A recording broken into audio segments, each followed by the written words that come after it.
What's up, degenerates? Oh, hold on. That's why it's so loud. My fault, guys. I've got so many things on in the background. I was wondering why everything was so loud. There we go. What's up, degenerates? How are you doing? This is the IN Baseball Show. We're here with the May recap right at the start of June. And joining me, as always, we have the brilliant Brenden Fleming. B, how are you doing this morning? Doing good, another fun month of baseball in the books, and excited to talk about it as always. There we go. And Mike, you know how this show goes too.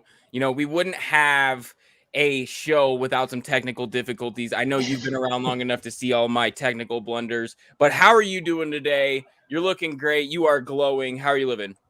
Good, pretty good. Technical difficulties, it's what makes us strong, right? We learn from it and we fight through it. Like the MLB season, you're gonna have some ups and downs, but hopefully at the end of it, you're shining, right? So I'm good. I'm good. It's June. It's like still kind of early baseball, but not anymore. It's like still early enough to where you're still optimistic, but also it's like, my team better get going here soon, or else you're just going to be disinterested over the summer. And we all understand that. As a tortured Rockies fan, I don't think I've ever made it deep into July being excited about a season. And I don't even think I made it into June being excited about this season. But that's okay, because there's still a lot of great storylines going around. You guys accumulated the best storylines that we have running on the season so far, and there's a lot of really good ones. So we're going to dive into some of those right off the bat. And then after we finish some of those, we're going to head into a recap of all of the divisions and just really see where everybody stands heading into June, into the dog days of summer, where, I mean, these games get tough out here when the heat starts going, and we're right in the thick of it. And some of these playoff races can be decided this month. So I'm excited to get it started. So let's check it out. So some of the storylines that we've had right off of the bat, we have Luis Ariza still batting 374. That's an insane number this far into the season. Mike, what do you make of how he's swinging the bat and how we can project that moving forward? Yeah, it's pretty amazing. I mean, I was able to watch him a little bit because my Padres are playing the Marlins earlier this week. And yeah, he's just so quick. His hands are so quick to the ball. It's just a professional hitter, man. Like a lot of guys go for that.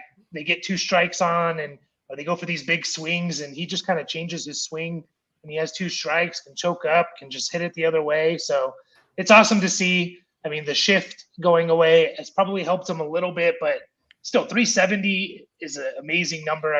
400 is like the mythical number. It hasn't been done in forever, but 370, I think I was looking, and it's not since 2004. Ichiro Suzuki, last player to hit 370 or higher in a season. So it'd be some, almost 20 years in between that. So it doesn't happen very often. So excited to follow that as it goes along. But then, even if the guy goes like, he goes 1 for 3, his batting average drops. So it's just kind of crazy. Like you really have to have it a pretty awesome game for your batting average to not drop.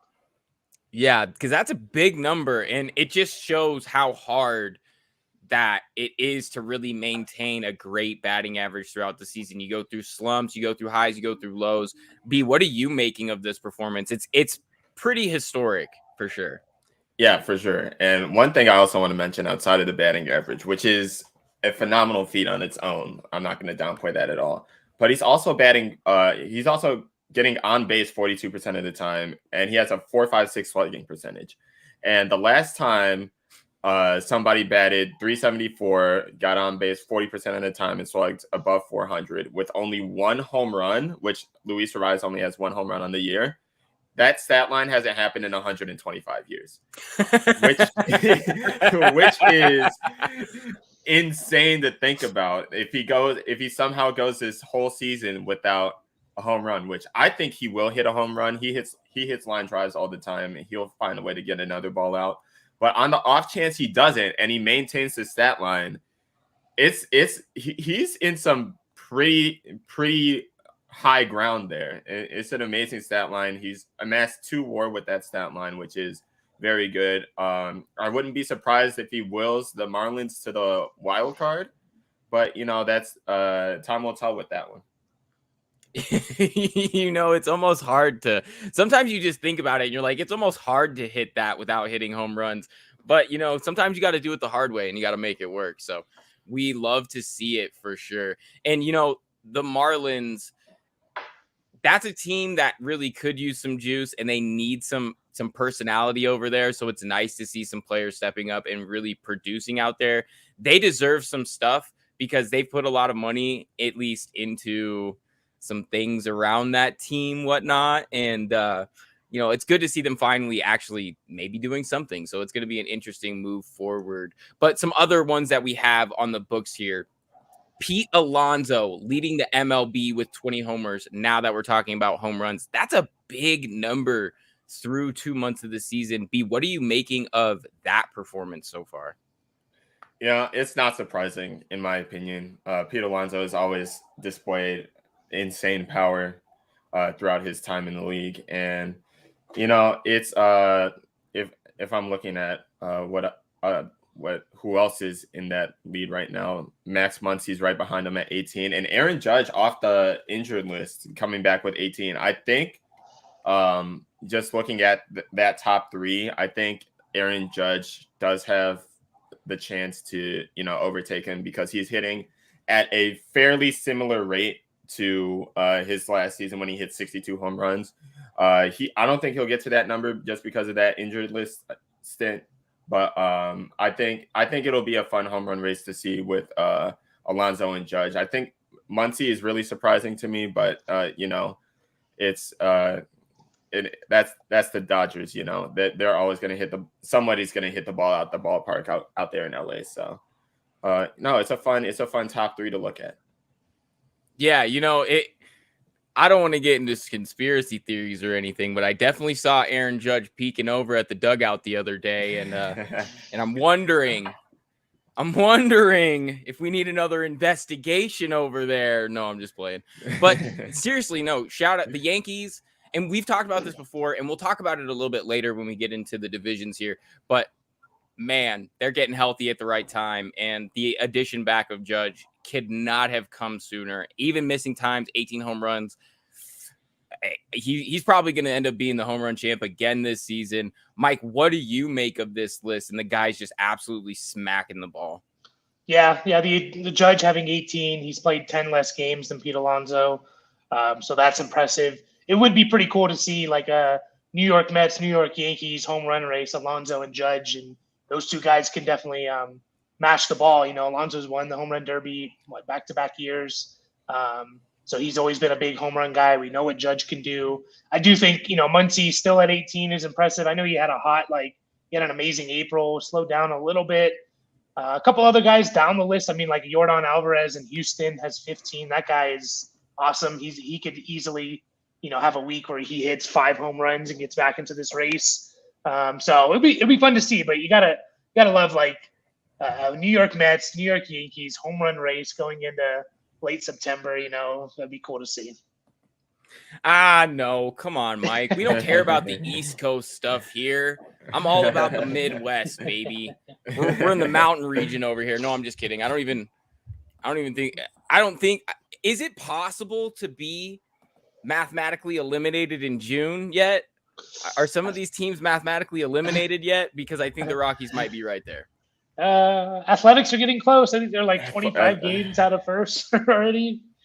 But yeah, not mathematically, not yet.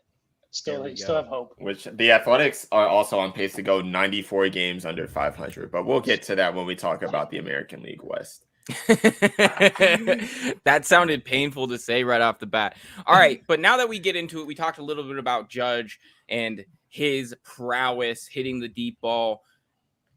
It can't help but think that he's definitely going to be in the running for MVP when this thing is all said and done. Who are some other of the favorites that you guys are liking out there for MVP so far through the season? Let's start with you, Mike. Yeah, if we're talking AL, I mean, I think you got to give it to Shohei as of right now. Like, as long as the guy's hitting, he has a 850 OPS, and he's pitching. He's one of the better pitchers in the league. I think his ERA is at like 3.5 right now, which if the guy's a sub 3.5 ERA, and he's, hitting 30 home runs. Like, how can you not give him the whole, like, I even argued last year, like, it feels like Ohtani should be the MVP. I understand he kind of had to give it to Judge, him hitting, breaking the AL home run record in a single season. But, I mean, God, Ohtani's just doing, it's almost like we're kind of over it. We get over, like, oh, LeBron's been MVP, let's give it to someone else. Or Patrick Mahomes has won MVP twice, let's give it to someone else. I feel like we're at that with Shohei somehow already. So AL, I mean, to me, it's Ohtani, it's Judge, probably Yordan Alvarez from Houston. You still got to throw in there, and maybe a guy like Mike Trout as well. Mike, I'm impressed. Yeah. Hold on, I don't want to interrupt you, but I am impressed because I'm looking at the odds for MVP right now, and the way that they go is exactly how you listed it. Shohei Ohtani minus 145, and then following behind Ohtani, we still have Judge, Alvarez, and Trout. So literally in the perfect order. But just like you did say, so Ohtani is still far and away the favorite. He is minus 145. Judge is the next highest at plus 600. So AL is still Ohtani's race to win for sure. For sure. Then NL, I mean, I think it's probably Acuna Jr. is probably leading it right now. Like, we're going to talk about it maybe Mike, here next. Mike, are you cheating? I don't think so. Mike, I'm just thinking of guys. Well, let's see. I mean, you got to have Alonso there as well. And then I'm thinking like Juan Soto. I don't know where he would be on the odds, but the start he had was pretty bad, and now he's been on fire. Maybe I'm a biased Padres fan, but he's been on fire, and like his OPS is over 900 despite his slow start. So I kind of look at those three guys, Acuna, Alonso, and Soto, with Acuna being the favorite. So was I cheating? I don't know. Is that the top three? You're right there. You missed. So they have Freddie Freeman in there too. Yeah. He's at number 2. So we have Acuna, Freddie Freeman, Mookie, Pete, and Soto. So got it. You're right there. You're right on. Mike's plugged in today, guys. Mike is on it. Cues. We like that. So I'm right there with you. And B, let's get your take on this. Who of these guys that Mike's kind of mentioned here are ones that you think should watch for coming season or for the rest of the season to make some noise? Well, I'll start in the NL because the AL I'm going in a different direction. I feel like Acuna is by far and away the one to watch in the National League, at least, amassing 3 wins above replacement, and he's currently 54 points above the average OPS plus, which is insane to think about. But him being back, it sucked for him to miss that World Series win with the Braves back in, I think it was 21. But him being back and producing at this level for an already stacked Braves team is insane. He's hitting the ball well. He's hitting it out the park. He's stealing bases at an alarming rate. I think he's like top 2 or top 3 in stolen bases. So he's really taking advantage of, the new rules and just being a fun player in general. Now in the American League, it's hard to pick against Ohtani. Obviously, what he's doing is unprecedented. You don't excel as a pitcher and a hitter at the same time. It's unheard of. But that's a little bit too easy for me. So I'm going to go with a sleeper pick that hasn't been mentioned yet. I'm going to go with the current best player on the best team in the major leagues in Wander Franco. He's leading the major leagues in wins above replacement right now at 3.54. He's hitting slightly below 200, or not 200, slightly below 300. He's hitting 298, slugging at a 482 clip. Very good defensively as well as offensively. Also up there with stolen bases. Let me see. He's hit 7 home runs, so not a lot of home runs, but he's got 29 RBIs this season, 20 stolen bases, 35 runs scored. So, he's living up to his potential right now for sure. Very good shortstop defensively for that team. And, I think he deserves to have his name in that MVP race just as much as anyone else on that list. I like the Wander Franco shout there. Just a nice, if you want to bet, a nice little sleeper. He's also, I don't know if you mentioned it, but I think he's leading the entire. I just checked. Yeah, leading the entire MLB in WAR. So people like the storylines. WAR plays a lot into the MVP voting now, and yeah, he kind of does it all. Steals bases, defense, on the best team right now record wise. So I like that. And it's a hard feat to do all those things. Some people in the comments think that they can do it all, but we can't always do it all. Rare Gangster. Anyway, no, I can't even believe I just put that comment up on screen. I'm probably gonna get fired. No, but I dropped my headphones again. There is my obligatory 1 headphone drop per show, guys. So now that that's out of the way. There's a minus 200 for a headphone drop. Yeah, minus 200 for a headphone drop. Doesn't pay out well, but it's a winner every time. So, but as we were talking about, you said Wander Franco, and I love that pick. So actually, to put it a little bit more into perspective, Wander Franco has the same odds as Mike Trout, Vladimir Guerrero, and Bo Bichette.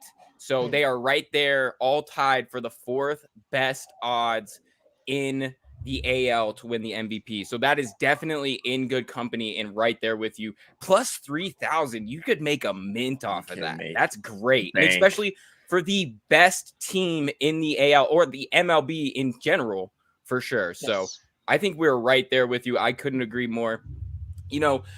But we've got some other things that we're going to head into. And we're talking about stolen bags now. And I think that we've talked about this before. I love stolen bags because I've been conditioned by Taco Bell to think every time a bag is stolen that I will be getting a free taco. And the people at my local Taco Bell hate me for it.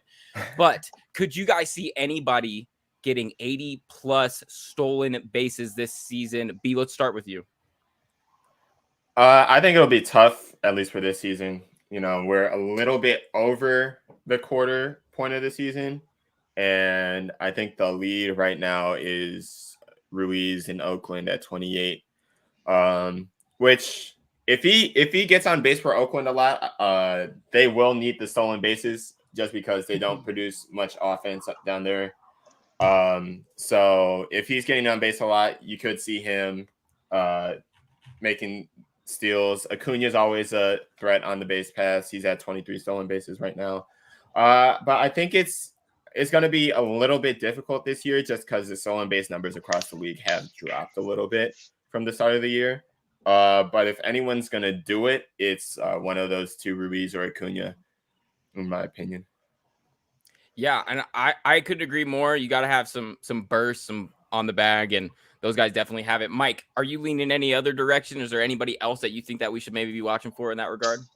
No, I like those two. I mean, Ruiz is interesting. I think he's on pace for 78 right now, which would be, I think, the highest since like the mid 2000s. It'd be awesome to see an 80 stolen base season. Hasn't happened in my lifetime. 1985, it looks like, was the last time someone stole at least 80 bases. Ruiz in the minor leagues last year did steal 85.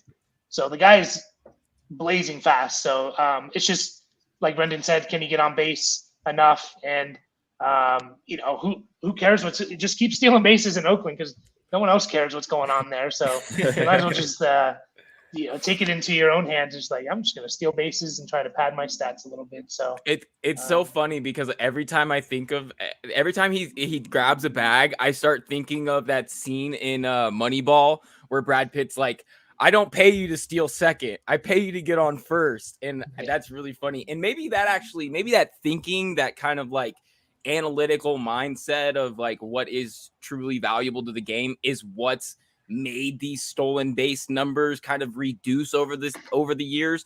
But as with all sports, things go in trends and tides. And as soon as something becomes kind of out of vogue, it can become more valuable because people don't know how to defend against it, or like what we've talked about with the new rules that kind of facilitate not throwing over to the bag all the time. Maybe, just maybe, we might find an 80 bag season. And you know what? I'm actually interested. I wonder if I'll have to do some homework on that, but I bet you we can find a line for that too eventually. That'll be an interesting one for sure.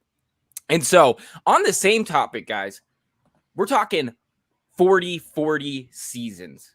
Mike, do you have anybody on your radar that has the juice to get a 40-40 season this year? Has to be Acuna. I mean, we keep talking about the guy, but it's because he's that good. He's a little low on the home runs. I think he is only at 11 right now. So he's going to have to go on a little bit of a hot streak there. I think he's going to get 40 stolen bases pretty easily. Yeah, I mean, I don't know if there's anyone else. Acuna is the guy, I think, if he's going to do it. I mean, you can argue, in another year, a guy like Tatis, but he missed, almost the whole first month. And he didn't play for a while, so he's not going to do it this year. But yeah, 40-40 is another one. Like only 4 guys have reached it in MLB history.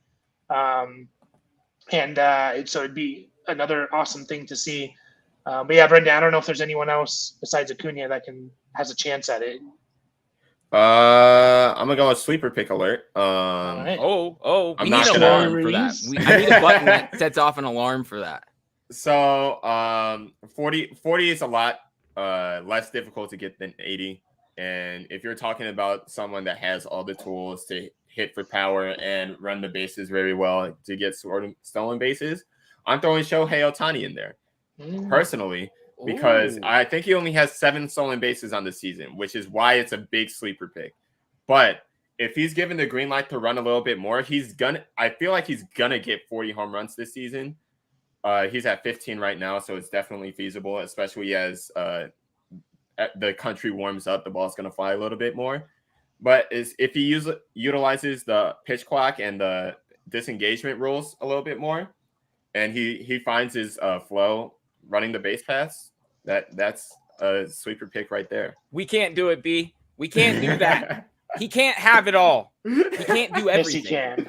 Yes, he can. He's not allowed. If he ends up, I'm not gonna lie. When you said that he had 7 bags, I was just shocked. I was utterly shocked to hear that he has 7 bags. That's kind of crazy. And Rare Gangster says, watch Moneyball to understand baseball.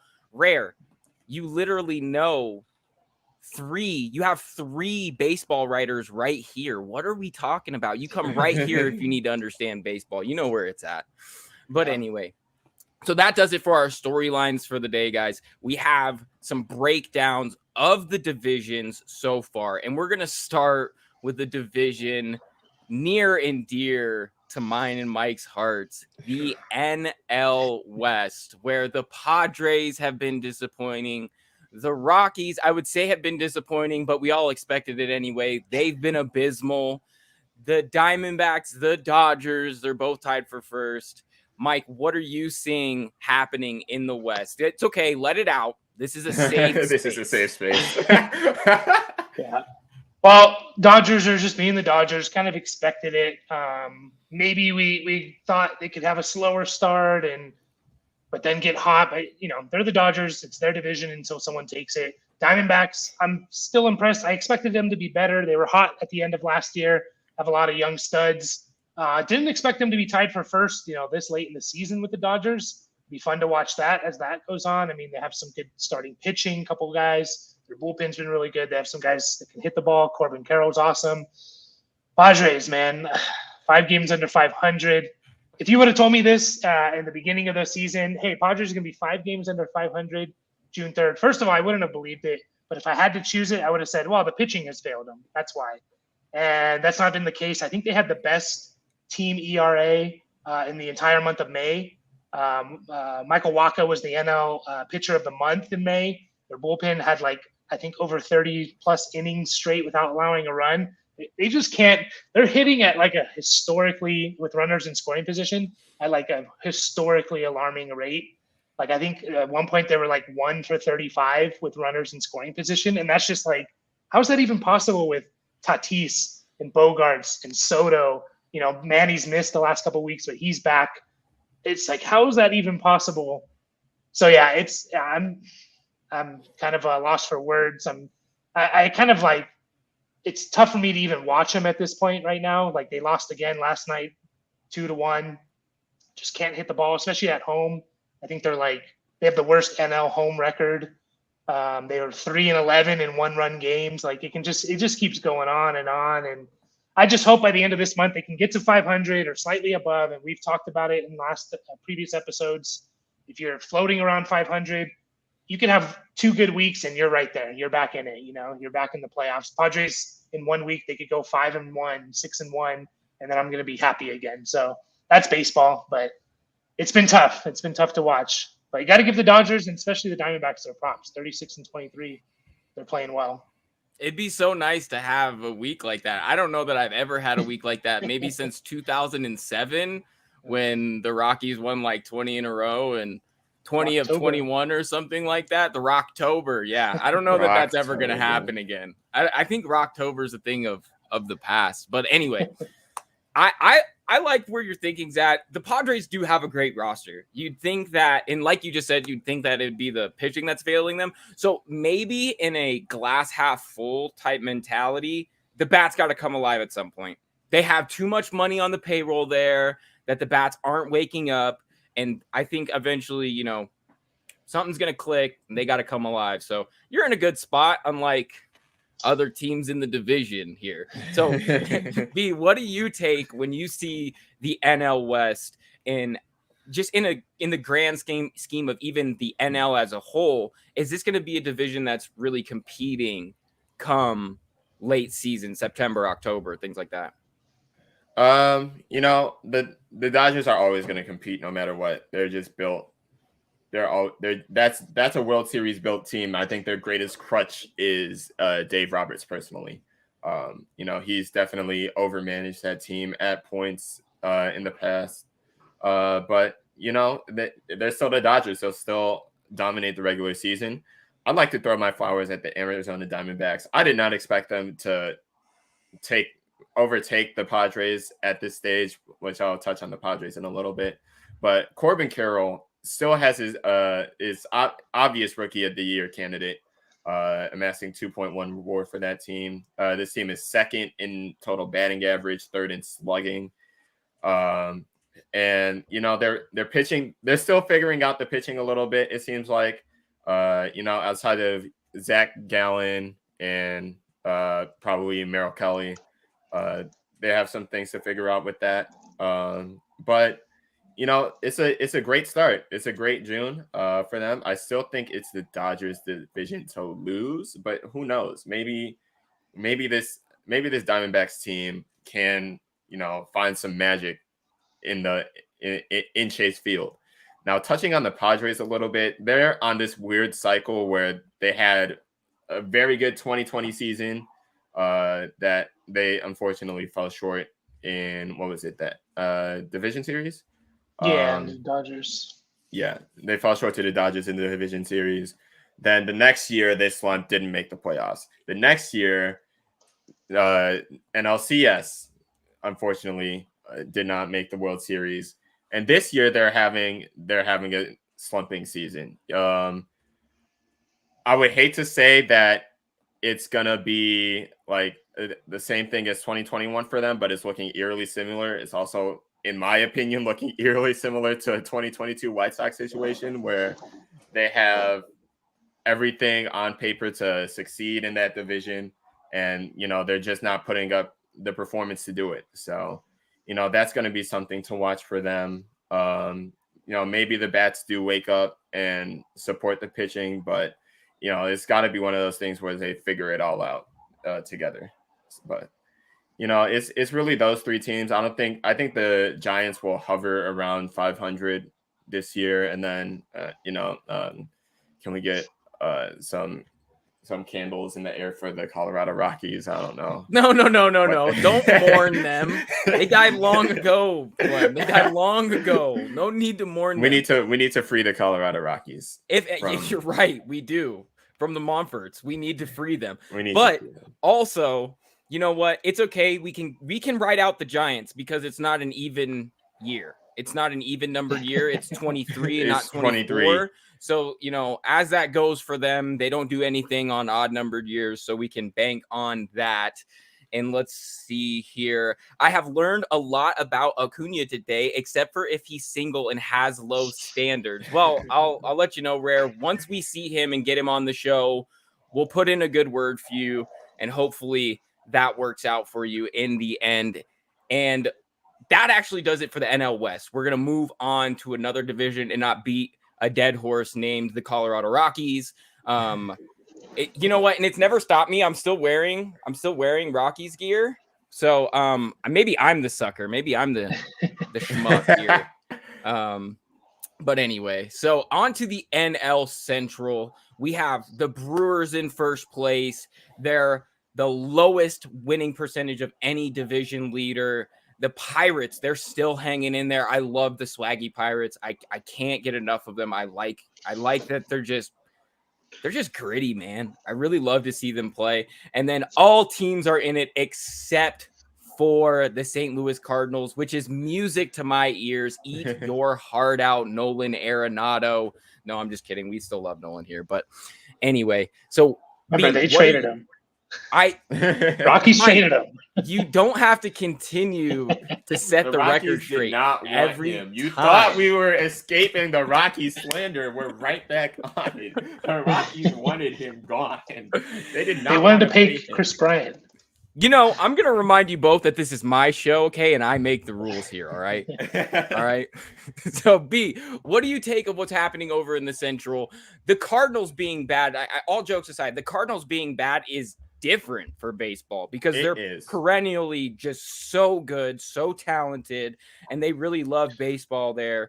The Brewers obviously paying well, and the Pirates. So what are you making of both of these? And the thing is, they made signings this year to not be last place in the division. Like Wilson Contreras had been one of the best catchers in the game before this season, and he's only got a 0.4 wins above replacement right now. So he's slumping. There's a lot of circus acts going around the Cardinals to begin the season. But as of right now, they started to turn it around. You know, from May 7th on, they started to add some wins to the win column. Only, if I can math, 8 games below 500, which they're not out of the doghouse yet. But in a Central division that has the weakest division leader as of right now, which I don't think will be the case come end of the season. You know, that'll be something to watch for if they can actually figure it out. What else? We got the Brewers up top. You know, the NL Central hasn't been making much noise this season, you know, outside of the Pittsburgh Pirates magical April. I think if they get O'Neal Cruz back in time and they're still in the hunt for that, they do have a shot of taking this division just because the energy that he brings and the swagger that he brings to that team, it will level up that team. But looking at the Brewers real quick, they don't have the stats that would tell you that they are one of the division leaders. Like they're towards the bottom in the National League in batting average, on base percentage, slugging, and OPS. And, you know, they're towards the middle of the pack in most pitching stats too. So it's really a mystery on how this Brewers team is leading the NL Central. But maybe both Central divisions are not that good this year.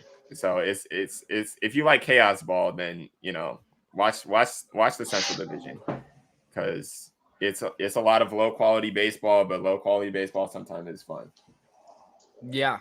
No, right there. You know, at the end of the year, we're talking all this shit now. At the end of the year, the Cardinals are probably going to pop off and be right there. And they're going to send their social media guys going to send me an angry message on Twitter.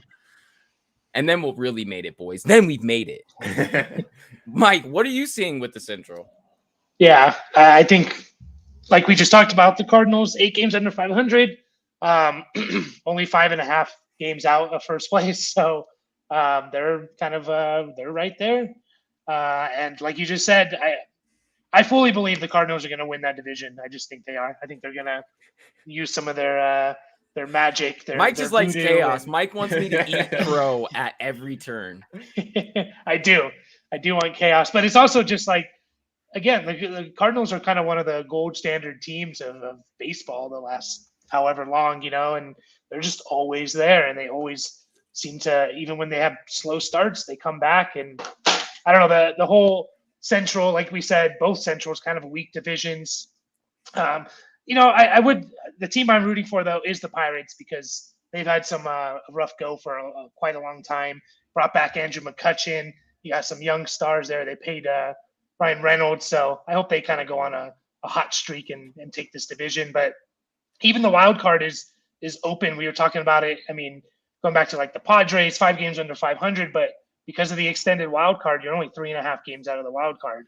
You're one series kind of away from being right there. Same with the Cardinals, like 8 games under, 5 games out of the wild card. Like they're right there too. So because the wild card was expanded, now you got 3 teams that make it to the wild card. Like all these teams, even your Rockies are still in it. So it'll be fun to watch the NL Central. I'm rooting for the Pirates. That was so rude, Mike. That was so rude, bro. I can't even believe you just said that to me live on air. They're right. No, I'm giving you optimism. Give me hope just to dash it, knowing that it wouldn't happen. No, but you are right. The extended wild card in the length of the season. I know that for so long, everybody's always kind of been like, oh, this 162 games. It's just so many games. It makes no sense. You know what? And we're going to interrupt my soliloquy here. Mike is a hater. That's right. That's right. No, I'm just kidding. No, but you're right, because with the extended wild card, everybody used to always talk about, is 162 games right? Is this too long of a season? Like, I think the cool thing about baseball is that so much can change from May, June, July to when the playoffs are really coming down to it. Nobody's really eliminated. Even the dumpster fires of the league could catch fire and go off. And that's what you love to see about a game like baseball. And even though it is long, I think they've done so much to help make the game way more accessible to people and way more watchable. The fact that I can watch a game in 2.5 hours makes me way more willing to watch 150 plus games a year. And that's going to be an interesting thing as we move forward, where some of these perennial powerhouses are going to figure it out. The Padres are still probably going to be right there. The Cardinals are probably going to be right there. And it's because they are way too talented for that not to happen. And when we talk about things like, the NBA playoffs are going on right now, my Nuggets in the NBA finals, what they talk about with like series is that the best team always wins the 7-game series. And the more games you get, the bigger the sample size you get, the more accurate you're going to become. And the more things are going to kind of average out to the median. So I'm right there with you that I think that these teams aren't eliminated. As bad as some of they've been, they're right there and they can still be right there. So I'm excited to see it play out and see who actually, sets themselves apart moving forward for sure. But that does it for the Central for us. We're going to move into the NL East, boys. So the Braves, we have them at the top. They're 33-24. The Marlins and the Mets are tied for second. Philly tied for last, 8 games back, and Trey Turner has been absolutely abysmal. Mike, what are you making of what's happening in the East?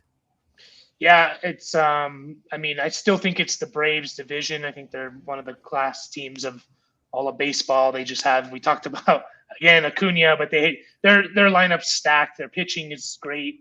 So I expect them to kind of separate themselves even more.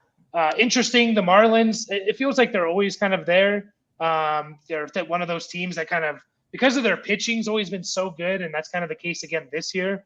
They just float around flat 500, couple games over 500. They can give you a tough series because they can outpitch you. So we'll see how long they last and if their offense can kind of keep them in it and in the wild card hunt.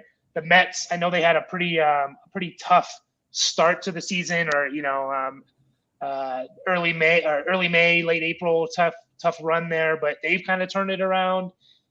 We already talked about like Pete Alonso, and if they can get like Scherzer and Verlander going, and that team's, I think it's going to come down to the Mets and the Braves, and I just think the Braves are going to take it. The Phillies, a little shocking. We kind of expected them to start off slowly, especially with like Bryce Harper not there. Bryce Harper's back and he's playing well, but yeah, the Trey Turner stuff is like, what is going on? He's really hitting 235, 278 on base, slugging 370. Like he's just way below his career numbers. He has a .2 WAR, which is insane because he's just been one of the best shortstops, top 5 shortstops in the game, basically for the last 6 years or so, and yeah, they paid him a bunch of money, and I don't know if it's just a case of like you move to a new city, you got to adjust, but yeah, it's been pretty tough for Trey Turner and the Yeah. Phillies. And you know that they needed him to pop, especially with Bryce having been out for a bit and now he's back, and you're really hoping that they can hit their stride. But it's another one of these perennial, powerhouse teams that is in last right now, or teams that just have way too much money on the payroll that doesn't make sense. And that's also another reason why baseball is a beautiful game, because you could spend a lot of money and it could not mean jack. But I'm right there with you. It doesn't make a lot of sense, and you could definitely see them probably popping off. B, when you see what's happening in that division, who's surprising you, or who is your team to watch for? I'm gonna say Miami here. Being second place in this division, treading water at 30-28. I think we expected them to be around 500, but the way that the Mets have been underperforming, and the Phillies as well, you kind of have to take a look at them, because they're doing this without Jazz Chisholm, who's on the injured list, without Johnny Cueto, who's also on the injured list.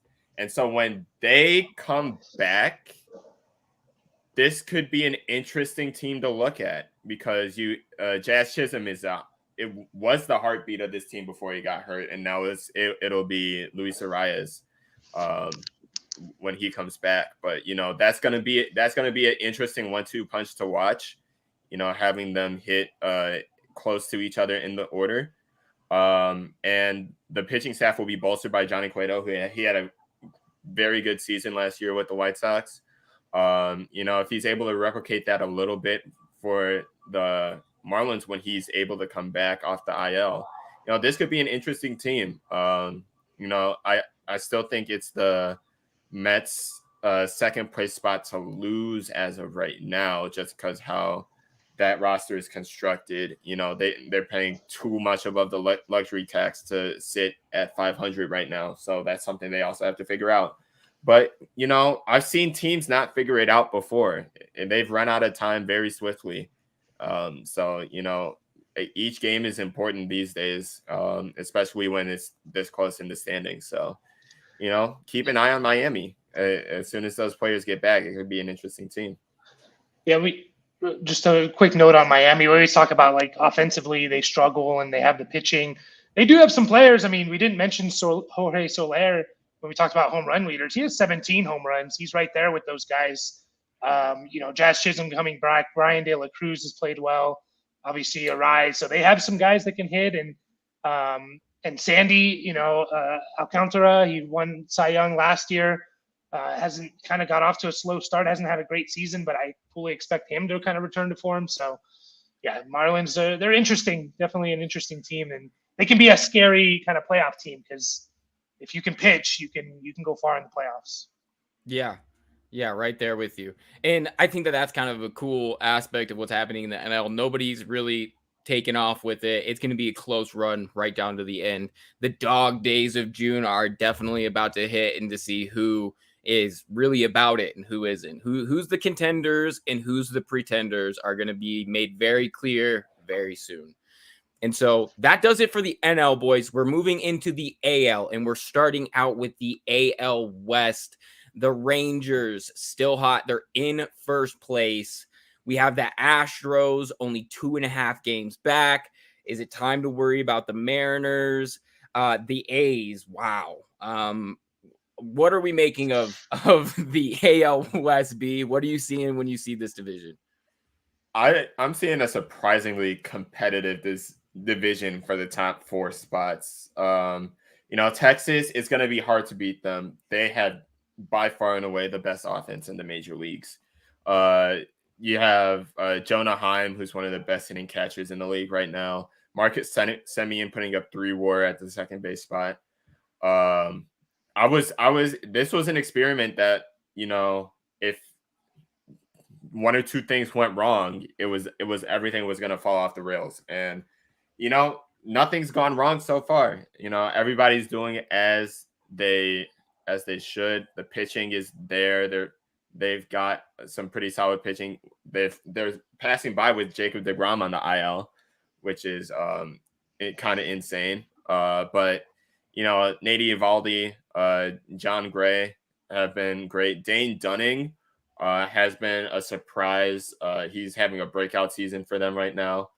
That's a very good combination of, you know, the best offense in the league and a solid pitching core that you have there. And looking at other teams, Houston's starting to figure it out. You know, they're right back in the race. I believe they're 2.5, maybe 3 games back of Texas right now.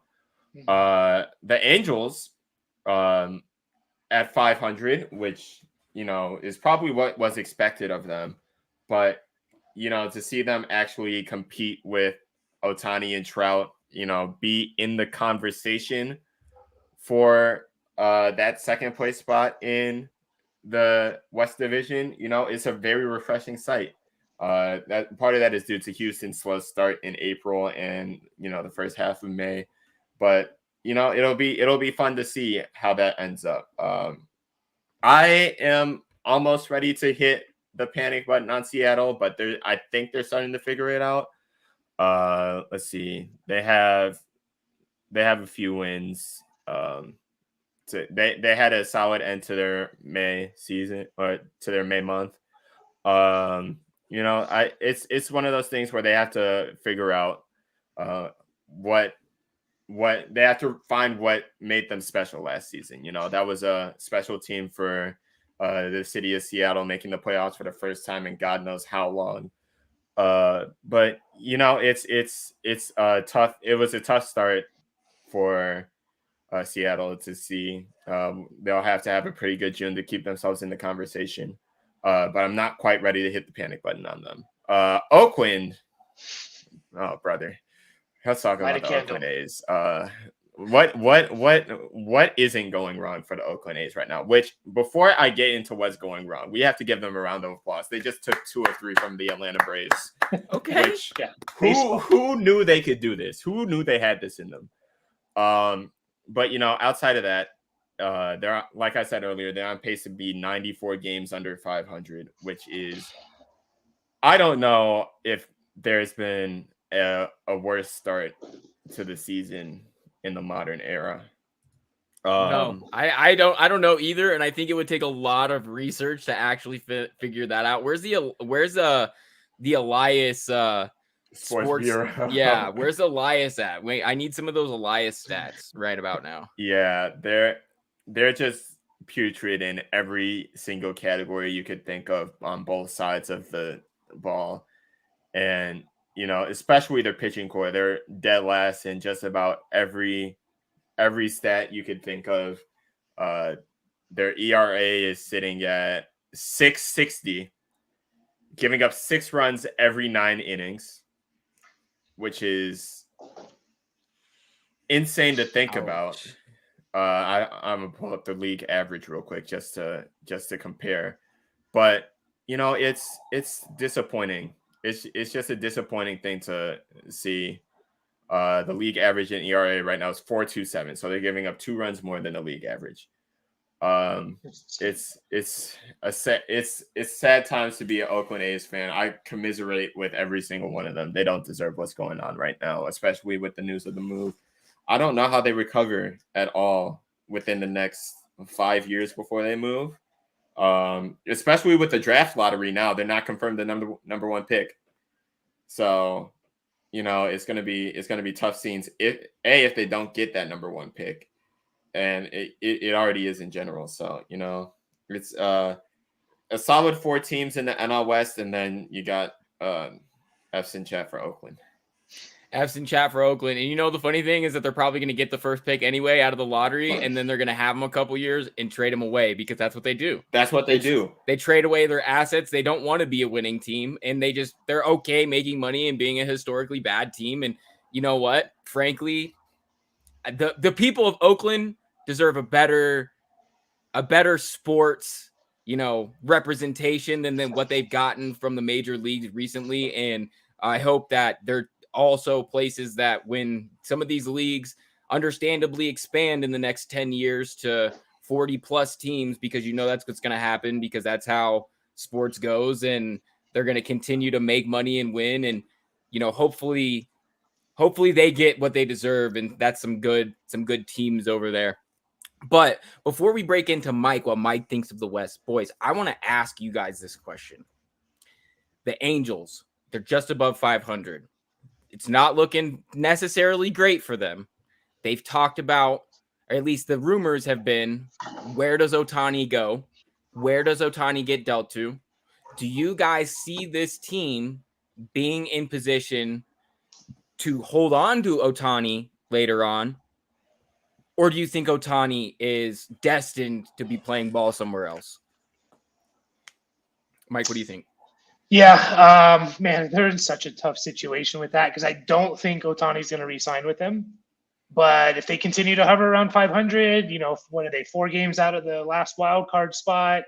How can you justify it to your fans if you trade him away? But at the same time, it's probably, if you don't think he's going to re-sign with you, it's probably the smart thing to do is to trade him away. Unless you really think you can, go on a run this year with him. But it's like you could probably get a pretty good haul for him. I mean, look at what the Nationals got for Soto last year. A little different because Soto was you're getting Soto for 3, last year and then 2 more years. Ohtani, whatever team trades for him, they will only be getting him for this year potentially because he'll enter free agency. It's such a tough situation. I think the smartest thing to do is probably trade him if you're just floating around 500 at the end of July. But I think they're not going to. I just don't think they can bring themselves to do it, to be honest. So I fully expect him to be wearing hopefully Padres brown, but probably Dodgers blue, or in New York somewhere, or we'll see. Please, anything but the West. Actually, no, maybe not, because then he'd have to come to Colorado a couple times and I'd get to watch him. So that might be cool. That would be pretty cool. B, what do you take of the Ohtani situation? It's heavily dependent on, June and July and how they come out. I think they need to be really good in June and July to even consider thinking about keeping him. Just because it's a different situation in the NL right now, but in the AL, 500 is not going to cut it to make a wild card spot. It's going to be tough to catch the Rangers or the Astros. Or literally anybody in the East. Literally anybody in the East, because that entire division is above 500 right now. I think 2 of the 3 teams below the Rays right now are in the wild card spot. So it's going to be hard for them if they're not at least in contention for a wild card spot. If they're, say, 8-9 games back come August 1st, when I think the trade deadline is, I think they got to pull the trigger on it because they're not going to benefit from letting him walk for free. He's not good. I don't see him signing back unless they make some insane additions to the team. I think they at this point of the season, the way it's going, if they're not hot in June, July, they got to sell. It makes way too much sense, and I really can't wait to see where he goes. And I'm incredibly excited to see somebody sign just an astronomical $500 million contract for 10 years and just watch what happens there. In the term of sports and what baseball does with money is astounding to me. And I can't wait to see who makes that investment, because generally Ohtani might be the only player that's actually worth that type of money, even though everybody talks about Bryce got this 13-year deal and hundreds of millions. Soto got a big old deal. These big time players make big time deals for a lot of years, but I don't know that many of them really, pan out the way that they want to, especially at the back half of those contracts. 10 years is so long. In the lifetime of sports that, you get to the Miguel Cabrera and the Albert Pujols, situations where come year 6, 7, 8, they're, DOA, they're dead man walking and they're just, going through the motions. So, but I don't think that's going to be the case with Ohtani. But anyway, that was our little sidebar there, Mike. Is there anything else you're seeing in the West that really surprises you, that excites you? What else do you see with this division? Yeah, I'll make it quick. I mean, Rangers super impressive. I thought they were going to be still kind of a year away. They're on pace to win over 100 games. That's with, like Brendan said, I mean, DeGrom's only pitched 6 games this year. Corey Seager's only played 25 games this year, and he's played well in those 25 games. I think he's back, but they've basically missed him about half the games they've played.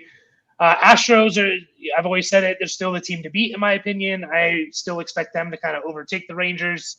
But they do have some injury concerns here and there, and kind of been like Jordan and like Kyle Tucker there, like the only guys that are really doing much on the offensive side. Angels, we'll see. Mariners, I think it was about this time last year where they got into like a brawl, a fight, and then they just got super hot. They were like kind of what they're, under 500 right around the first couple months, and they got super hot and were one of the best teams in the AL. I think they need to get Julio Rodriguez going. He's kind of their spark plug, and he's not performed like he did last year when he won Rookie of the Year. So if he gets going, and then, I guess I'm most excited about are the A's going to lose the most games in the history of a 162-game season, which they are on pace for 32 wins, and the lowest was 43 in 2003, the Tigers. So they're very well on pace to set that record. They're gonna clear it by a solid percent too. Yeah. So what I'm taking from this, Mike, is you're saying we need to bring fighting to baseball so the Mariners can find themselves. Is that what you're saying here? I mean, I think it's a good spark. Like, I was hoping someone, when Tatis came back and someone threw at Tatis because of his suspension and they had a brawl, I was hoping the Padres got in the brawl. I think there's these little things that just spark a team and they get going. And one of them could be a little bit of a benches clearing fight. Donnybrook. See, I like it. See, that I'm of the thinking that every roster should be constructed the same way the NHL does, where you put one guy on your team who maybe he can't even skate, but he's got a hook that'll knock someone's teeth out. And I think the MLB should start doing that too. You got 25 roster positions. You're telling me you can't find one guy on the bullpen that can throw an uppercut to just absolutely annihilate somebody? That's what I want. That's what I'm doing right there. So I agree with you. I think it's going to be an interesting watch. And as much as I hate to be like, I like to watch things crash and burn, I'd love to see the A's clear the worst season by a solid 10 wins. That would be as impressive as it is sad, frankly. Yeah. So, but into some more competitive divisions, we've got the AL Central, the Twins atop the division. Somehow the Tigers are in second place despite being 3 games under 500. The Guardians, they've been a disappointment, and all teams but the Royals are kind of still fighting for this division. Mike, what are you making out of the Central right now? Yeah, very similar to the NL Central, where it's like, all those teams, even the White Sox, I'd say you're still, you're 7.5 out, I think it is. But again, that's like 2 good weeks. You go on a run somehow and you're right back in it. I guess we'll let Brenden talk more about that later. But I don't know, the Twins, Guardians, it's just the Tigers definitely don't deserve to be in second place, especially when you look at the next division we're going to be talking about when everyone's over 500. It's just a very interesting. I'm just wondering who's going to kind of take control of this division, and I hope it's the Guardians because it was nice to see them kind of be that surprise team of 2022. But man, they just can't hit at all. Like they're batting, their offensive numbers are just putrid. I mean, even their best player in Jose Ramirez, he's still he's having a good season compared to everyone else on that team, but it's not that great. It's above that. It's a solid season, but it's not like what we expect from him. So hopefully they can figure something out. I mean, they do still have some pitchers in there, some starters, even their bullpens, some solid arms there. I really have no idea who to put money on to take this division because I don't think it's going to be the Tigers, obviously not the Royals. I don't know what to think of the Twins or the Guardians, and then the White Sox. We'll see. So it's really up in the air. I don't know, Brenden. Do you have any lean towards who's going to take control of this division, if anyone? I don't. I legitimately don't know who's going to win this division. And that's because my thing with this division is I think it will end up being the worst division in baseball. Just because, I'm not a big believer on Minnesota leading this division. They have the pitching to do it for sure, but they're heavily reliant on the home run. With Byron Buxton and Joey Gallo and other hitters on that team. They either hit home runs or they don't knock the runners on base in. And that's going to be an issue for them if they are not able to hit home runs off of, better quality pitchers. And so, looking at that, if they're not going to hit home runs, they're going to slip up at some point. And, I don't know if it's going to be the Tigers. The Tigers are putting together a better season than last season, at least. They're hovering around 500, which is an improvement for them. But I feel like it's heavily reliant on how the White Sox do this year. They had a horrible April. They started to figure it out in May, but it's hard to have a worse month than you did in April. It's one of those things where, similar to last season, they have to find a way to put it all together. The offense is not producing at the clip that it should, with all the talent that they have there. The pitching is starting to figure it out a little bit. Outside of Lance Lynn at that point, the bullpen has been better than the April they put out. So, just a few games here and there, they have a difficult June, but if they're able to figure something out, maybe stay 500 in June or a couple games over outside of the division, those would be good games to pick up.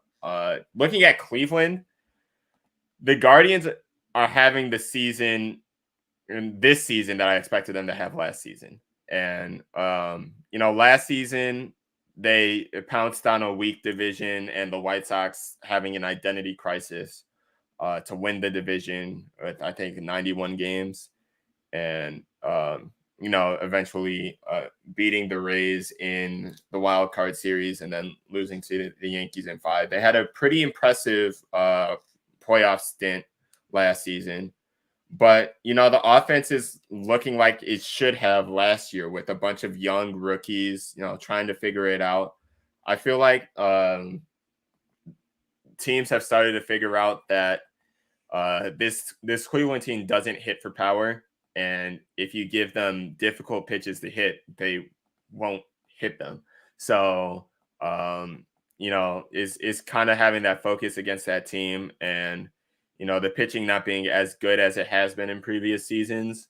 If they're, I see Cleveland being surprisingly sellers if they drop even further down the standings, come August.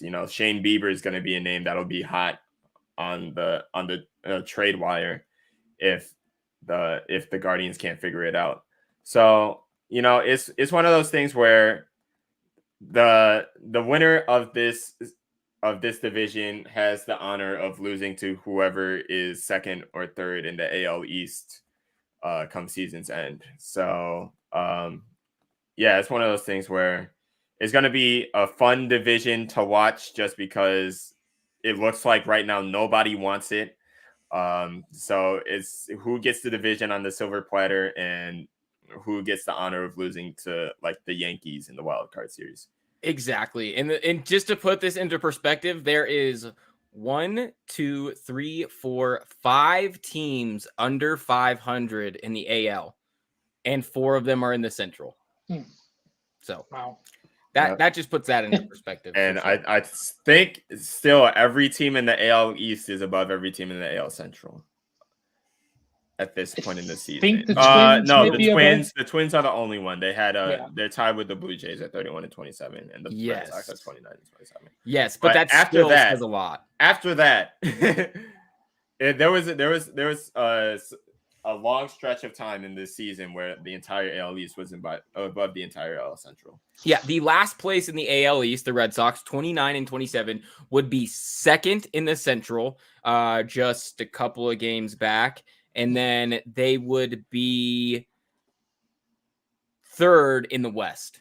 So there you go with that. That's the division to take. And you know what? Since we have them on the topic here, we'll go right into it. The East, boys. The AL East, the powerhouse of the AL right now. It's going crazy. Every team above 500. The Rays are in first place on pace for 111 wins. The Orioles only 3.5 back.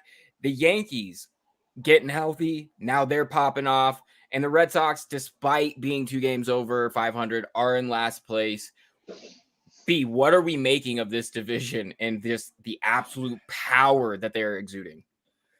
Man, this is the most insane division I've seen in a while in this sport.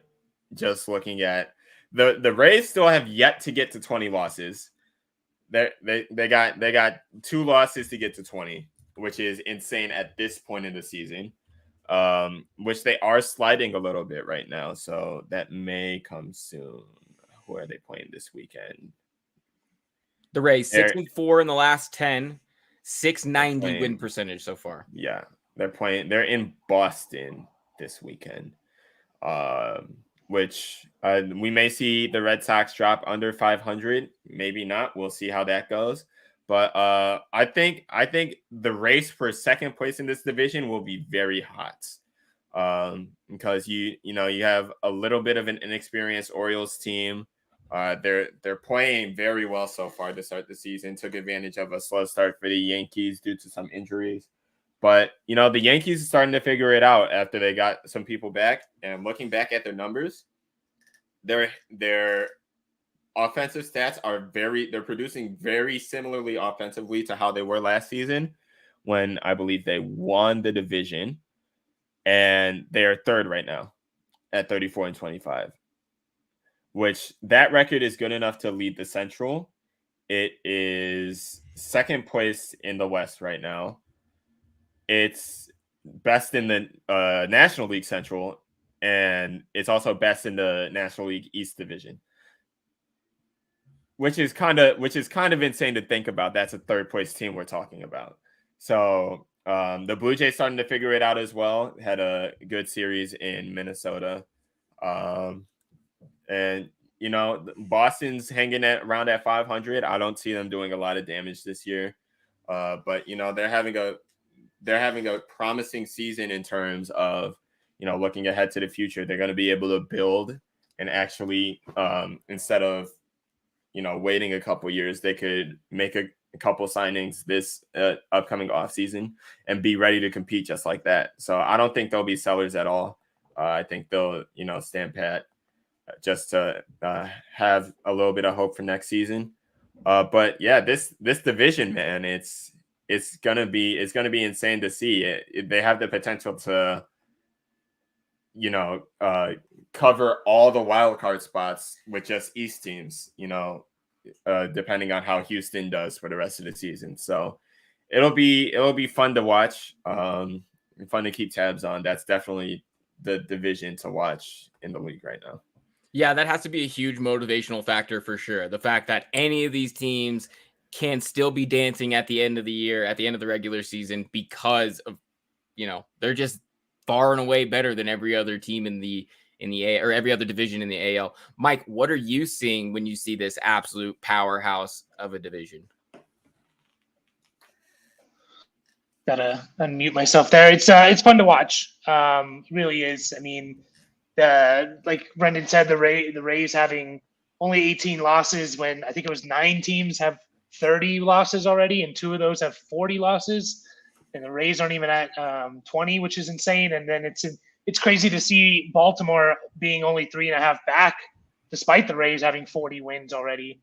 And I don't think many people expected that. I mean, Baltimore was there last year; they were kind of in it, even in that last month.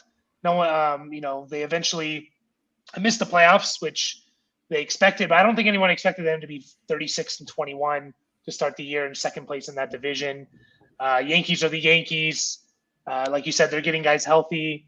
Especially their pitching staff are getting healthy, and you still have Judge there and Rizzo, and you can get Giancarlo back hopefully soon.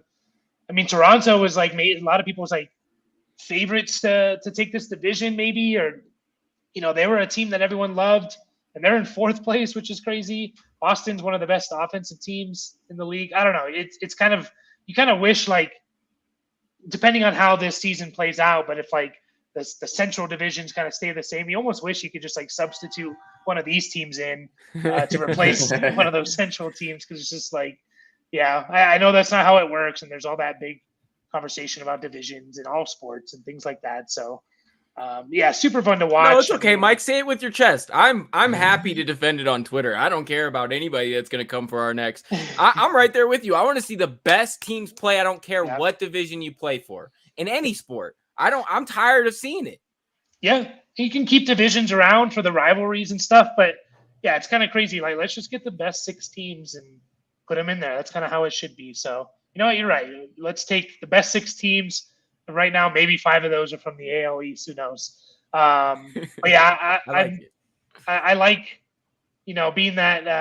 I like Tampa Bay and Baltimore being up top. I'm tired of the Yankees, Boston. Toronto would be nice too to see them do well, but Tampa Bay and Baltimore especially, they're really fun to watch. Especially, I like their catcher Adley Rutschman. I mean, he's already one of the best catchers in Major League Baseball, and he's 25 years old. So. Pretty awesome to see.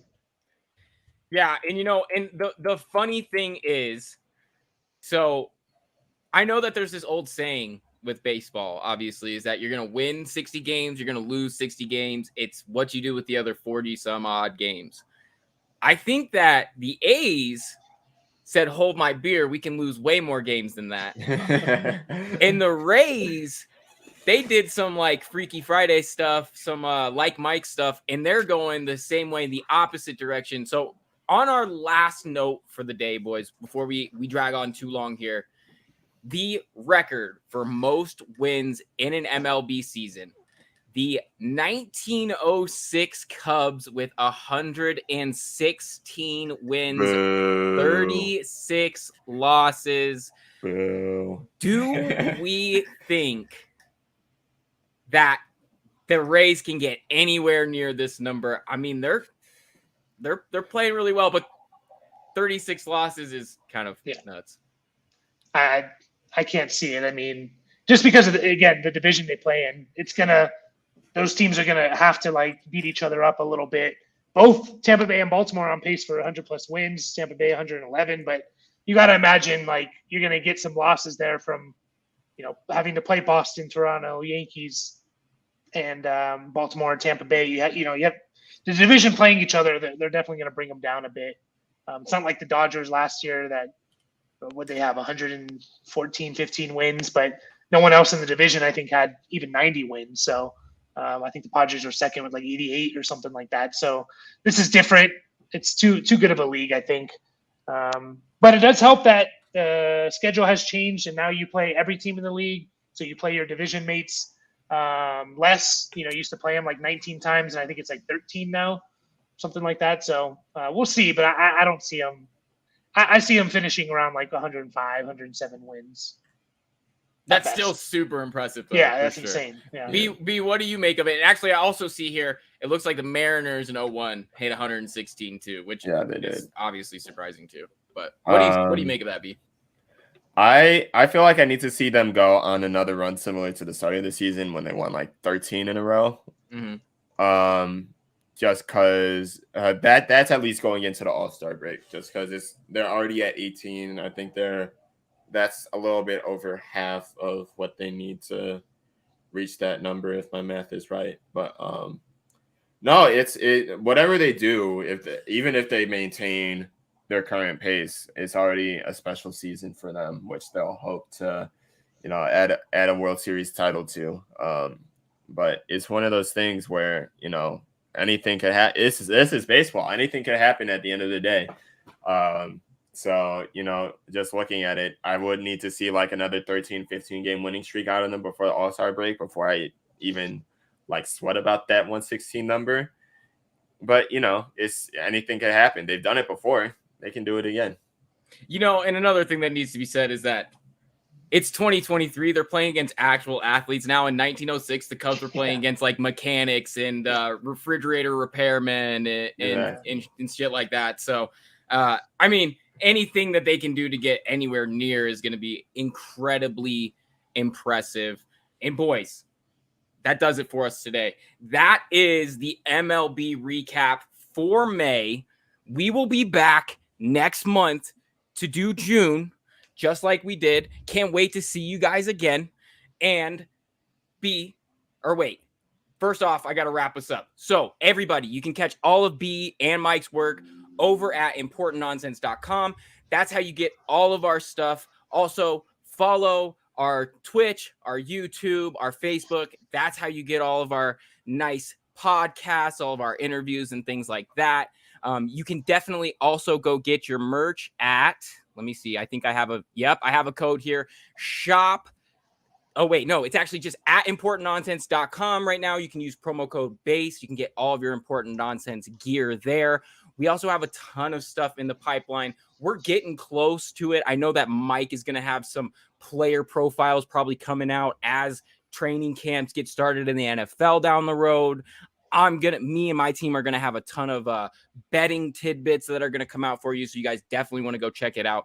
Get in on that. And so that about does it for us, boys. B, do you have any parting words for the people at home? Yeah, thanks y'all for tuning in. It's always appreciated. I'll be last week I did an article wrapping up the AL for the first 2 months. I'm glad I waited on the NL this week because the Diamondbacks changed up my script a little bit. But this week will be on the NL, so I hope you're able to read that. And going to the White Sox and Tigers games and watch a little bit of Chaos Ball tomorrow, so that should be fun. But yeah, appreciate y'all for stopping by, and see y'all next month.